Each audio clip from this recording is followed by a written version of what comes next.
What the fuck? Hi guys, how's it going? So as you can tell by my reaction, this is the episode review of episode 5 of Attack on Titan. Now, I've already watched this multiple times, this show. This is a rewatch for me, but I can probably say that that was my reaction the first time that I actually sat down with my friend, my buddy in college, and watched this show for the first time, because by the end of this review, I'm going to give you a short story about my first time actually getting to this episode and what my friend basically did while I was watching this episode. So I have a nice little story. It's very funny. I think it is, at least, and I like to share that guy with all of you guys. But I just want to review this episode first, because not only does the ending part of this episode it overshadows all of the events. That's the last thing you see, and it's the only thing you can think about at the end of this episode. But I want to backtrack all the way to the beginning, because when you start off in the beginning, we know that the Colossal Titan has shown up, and right now it's kicked a hole into the wall. It's a repeat of the events that happened 5 years ago, all the way back in episode 1. 5 years later, it happened again. So now we're in episode 5.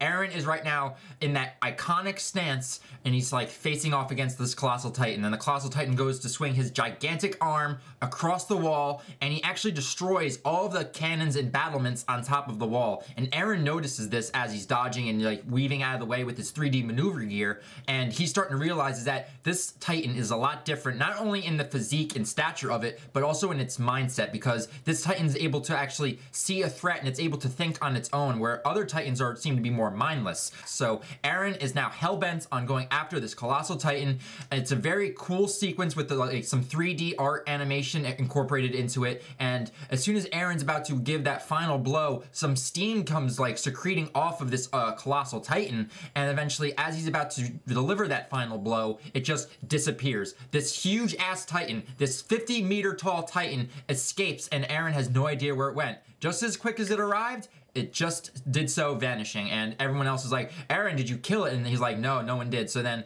everything's in battle mode right now. Everyone's gearing up for the onslaught of Titans that are gonna be coming through that hole in the wall. We see all of the new cadets, starting to panic, and this is shows that it's kind of very similar to a war scene, because these guys are fighting for their lives. It's a war zone out there, and you can even tell with the wall and stuff, how they have everything set up. It's like they're prepping for an all-out war against the oncoming Titans, and it kind of just shows the overall panic, and it shows perfectly with Armin, trying to put together his gear, and he's shaking, he's trembling. He is absolutely terrified, because it's events that happened 5 years ago are repeating once again, and he's basically reliving a tragic memory from his childhood again. But Eren's be able to calm him down. He gets him back into that right mindset, and all the cadets are now running around and gearing up for what is going to be a hard-fought battle between humanity against the Titans. But what's very interesting too is we cut away from this action part, and I think we get into the interior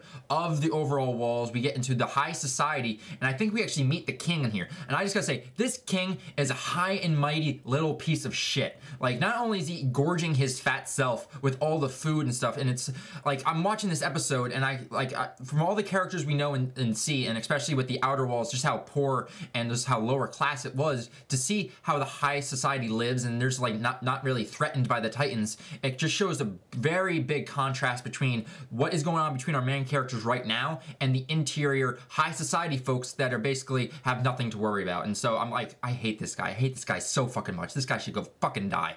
But besides that, we also get introduced to Pixies. Now Pixies is a cool ass motherfucker. This guy is a boss. But as soon as he hears the news that Trost is under attack and the Colossal Titan has shown up, he just grabs the wine, he just takes a sip, and he's like, don't mind me, King. I'm going to be taking this on my journey. I need a little swig before I go help my comrades in battle. And I'm liking that he's abandoning his post to go help out his men, because he even tells the king, it's while you're sitting here in your cozy little house with all of your fatty foods and your fat self, I'm gonna go out there where my men are most likely dying and putting up their lives. I'm gonna join them in this fight. So Pixies is a badass, and I love his character. Just from the brief glimpse you get within this episode, I absolutely love that. But then we get back into the carnage, we get back into the overall chaos that is ensuing in Trost District, and all of the cadets right now are being told about where their positions are gonna be. And this is actually really fucked up in a way too, because not only do you have trainees just out of their training 3 years, they're being put right into the heat of it, right into the overall war zone. And if you think about it, they're technically not ready at all. This is the first battle that they're actually be going into. It's not like you're taking your baby steps into it. This is learning to crawl, and then you're absolutely running at that point. You skip the steps of getting up and walking. Like, you skip that step entirely. You've gone from crawling to running in a matter of moments, and you can definitely see the fear in everyone's face. And even the sergeants and the lieutenants and everyone in charge has the same terrified face. And this just shows what war is like, and not everyone can handle it as well as some other people. And you see people throwing up, some people crying and panicking. And that's what I absolutely love about this series, is like, it doesn't sugarcoat the overall despair that goes between this world and its characters. Like, they are fearful for their lives. You can sense it within this episode. And even when we get Jean within this episode, you know, him and Eren have another go around when they're arguing back and forth, but Eren gets right up in his face and is like saying, it's like, what did we train 3 years for? Was the 3 years that we spent training absolutely meant for nothing? It's like, you want to go to the interior, I get that, but you just gotta battle these Titans today so that we can go to the interior tomorrow and you don't have to worry about fighting Titans ever again. And he puts him in his place. Him and Mikasa talk back and forth. You can definitely sense the connection and possible relationship that Mikasa feels for Eren, but you know, they want to stay together, but it turns out they're gonna be separated, and her final words to Eren is like, basically, don't die, which foreshadows a whole bunch of shit that happens at the end of this episode. But you know, we get Eren and Armin staying on top of a building, and they're looking out into the distance out of the smoke and rubble and possible Titans moving in. But this is where we get a nice flashback, and we actually get to learn, as the audience, what these Titans are, what their genetic makeup is, and what weaknesses they have. So I actually wrote down from this flashback what it basically told us about the Titans, and I just want to read that off right here before we get into the nitty-gritty part of this episode. So the overall Titans, as these characters in the show know, is that these Titans have no sexual orientation, but they do notice that a majority of these Titans tend to have male features, which is very interesting. So there are some female Titans, but the majority of the population of Titans tends to be male, or have a feature contributing, or like a factor of them looking as a male would look like in the human population.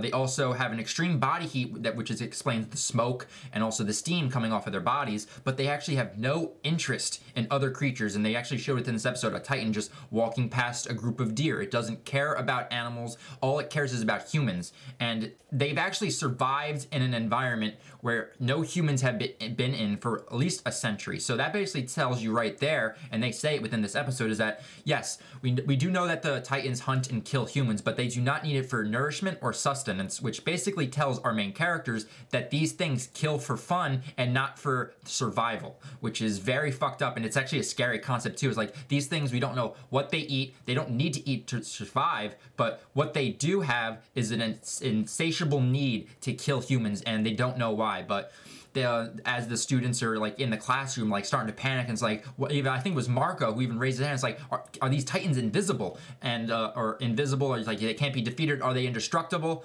And the teacher basically says, no, they're not. They do have one weakness, and it's back here, right in the nape of the neck. And it's actually some key information that we're gonna have for the rest of the series, because with the swords that they have with their 3D maneuver gear, those are the weapons they will use. And it actually showed why Eren was actually heading towards the Colossal Titan's nape of the neck. That's their weak point. If you can severely damage that part, and these Titans won't be able to regenerate, and they won't be able to get back up, and they'll actually remain dead. So that's one way that they will actually defeat these Titans. And it's actually really fucked up too, because they can regenerate as well, and it takes them about 1 to 2 minutes, and they're back up on their feet going back at it again. So once that flashback is over, this is when like shit hits the fan, but it like misleads you in a way too, because not only does it seem like Eren and his group are about to like go in and fight these Titans, it's very optimistic. It has this music playing. It's like, yes, our heroes are about to go into battle. They're about to wreck house. They're about to destroy these Titans and restore order to the Trost district. But no, that's not the case. We have this abnormal Titan show up. It's basically Frogger. Frogger the Titan shows up and leaps into our main characters when they're like going down their 3D maneuver gear. Some of them get out of the way, but unfortunately Thomas, one of the guys within the group, gets caught in the Titan's mouth and gets swallowed. And this is where shit hits the fan really, really quick. Eren sees all this. He goes absolutely fucking berserk. Like, he's in rage mode right now. He's zooming through the city, and I love this shot of him just going in. He's like, I'm gonna avenge Thomas. I'm gonna like destroy all these Titans. And then this random Titan out of nowhere jumps up and chops off his leg. His leg is severed from the knee down, and he's basically tumbling through the city on top of the buildings, and he's like out of commission at that point. And then the rest of his team just gets fucking slaughtered. Like, I'm watching this episode, and I've seen this already a few times, but watching it over again, I'm just like, God damn it. Like, there's one guy gets slapped out of the air like a fly. The other girl gets her tow cable pulled and she gets knocked out. And Armin is just left helpless and defenseless. He's in absolute shock. Like, I would be too if I had to witness that. All my friends and comrades are dying and I can't do anything to help them. And then we have Santa Claus Titan show up and he goes to basically devour Armin. But then Eren, after having a quick flashback of his memories with Armin back in Shiganshio when they're talking about the ocean so big and it has so much salt and these rivers of red and all this stuff that they want to see on the outside world, he comes to his senses. He goes and grabs Armin out of the Titan's mouth, and this is where he saves his life, but unfortunately gives up his own life in the process, where his arm gets cut off when he's reaching out to help Armin, to get him to help Eren get out of the mouth. He gets chomped off, his arm's gone, he gets swallowed by this Titan, and then we just have that blood-curdling scream of Armin crying for his best friend who just got eaten by a Titan, and then we have Mikasa at the very end turning around with the wind in her hair, looking back at basically she has no idea that Eren possibly just died. And this is like the what the fuck episode. Like, I absolutely love this episode, and this is where I want to get into a quick little story for you guys, because I watched this series. I got introduced to this series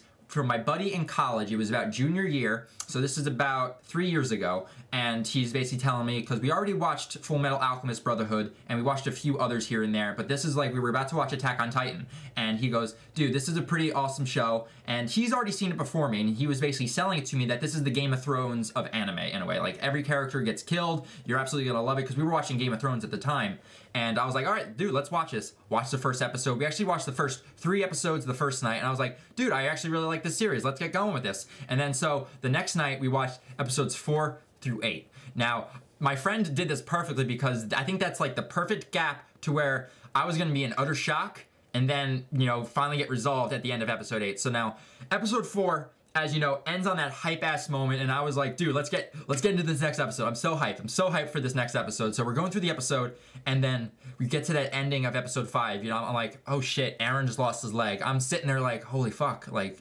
oh, this is our main character. Like, I honestly thought this was the main character that we were following the whole time.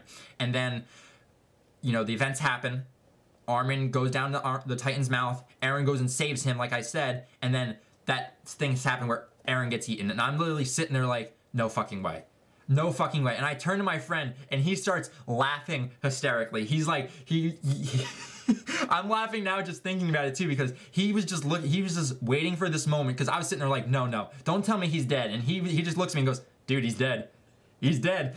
And I started flipping. I started pacing the room. I was like, you gotta be fucking kidding me. I thought that was the main character this entire time. He goes, no. It turns out and he goes to me and goes, Armin's the main character. Like, we're supposed to follow Armin. I'm like, you gotta be shitting me right now. And I was really getting into Eren's character, and he just basically shot down my dreams. And I was sitting there in disbelief. And occasionally he'd look over at me. I was just like, no fucking way. Holy fucking shit. And then he would just continue laughing.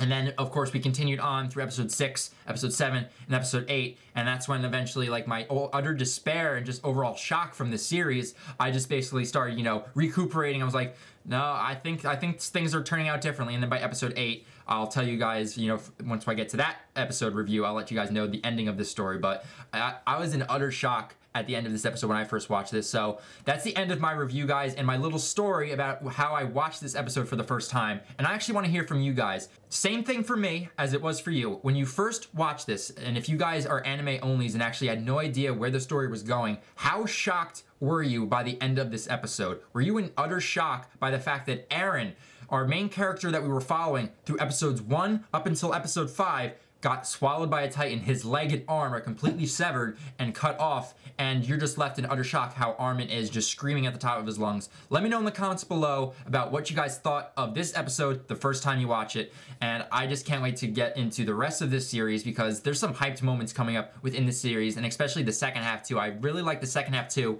I mean, there are some slow episodes here and there, but overall this is a very enjoyable series. I absolutely love this series, and I can't wait for season 2. So that's the end of my review, guys. You can catch all of my reviews on my channel. I have a playlist of all Attack on Titan reviews that I've done so far, and then once April 1st hits with Attack on Titan Season 2, I'll be coming to you with reactions and reviews to the episodes, and I really can't wait for that. So I hope you guys are enjoying this all. Engage in the comments down below. Let's get the conversation going and just get that overall Season 2 hype train moving. So that's it for this review, guys. Episode 6 will be out a couple days from now, and until then, I'll talk with you guys then. Alright, guys. See you later.